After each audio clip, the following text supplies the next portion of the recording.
শান্ত রাজনীতির ছদ্মবেশ ভেঙে আবারও আগুন জ্বলছে রাজপথের কিনারায়। বছরের শেষে নির্বাচন না হলে কি হবে এই প্রশ্ন এখন আর রাজনৈতিক চায়ের টেবিলে আটকে নেই, তা পরিণত হয়েছে অবিলম্বনে ব্যবস্থা নাও, নইলে রাজপথে উত্তাল হবে আন্দোলন, এই স্পষ্ট হুমকিতে।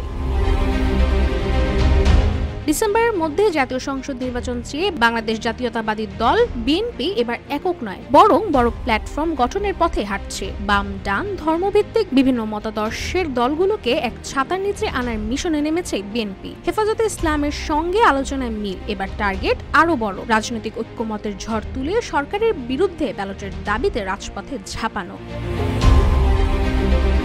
বিএনপির দাবির কেন্দ্র এখন একটি বিষয়, ডিসেম্বরের মধ্যে চাই জাতীয় নির্বাচন। সে দাবিকে ভিত্তি করে একের পর এক রাজনৈতিক দল ও জোটের সঙ্গে বৈঠক চালিয়ে যাচ্ছে দলটি। গেল 6 এপ্রিল হেফাজতে ইসলাম বাংলাদেশের শীর্ষ নেতাদের সঙ্গে বৈঠক করেছে বিএনপি। বৈঠক শেষে সংবাদ সম্মেলনে জানানো হয়, ডিসেম্বরের মধ্যে নির্বাচনের দাবিতে হেফাজত বিএনপির অবস্থানের সঙ্গে একমত।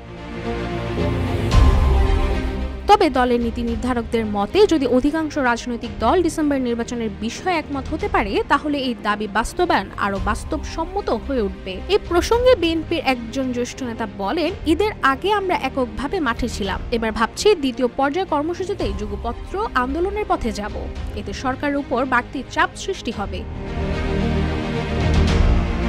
নির্বাচনের দাবিতে চূড়ান্ত অবস্থান নিতেই বিএনপির শীর্ষ নেতৃত্ব পরামর্শ দিতে চাইছেন দলটির প্রধান উপদেষ্টা অধ্যাপক ডক্টর মোহাম্মদ ইউনূসের সঙ্গে। আলোচনা ফলপ্রসূ না হলে দ্রুত মাঠের কর্মসূচির দিকে যাবে দলটি। এ বিষয়ে স্থায়ী কমিটির সদস্য সালাউদ্দিন আহমেদ জানান, ডিসেম্বরের নির্বাচন ও রোডম্যাপ প্রকাশ নিয়ে সরকারের অবস্থান স্পষ্ট না হলে আমরা রাজনৈতিক দলগুলোর সঙ্গে সমন্বয় করে কর্মসূচি ঠিক করব।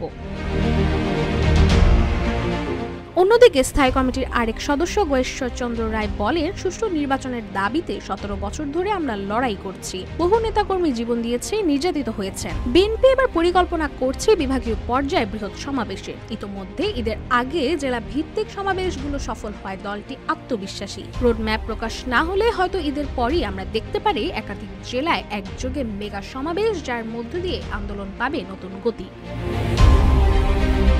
রাশিকা হোসেন, রূপালী বাংলাদেশ।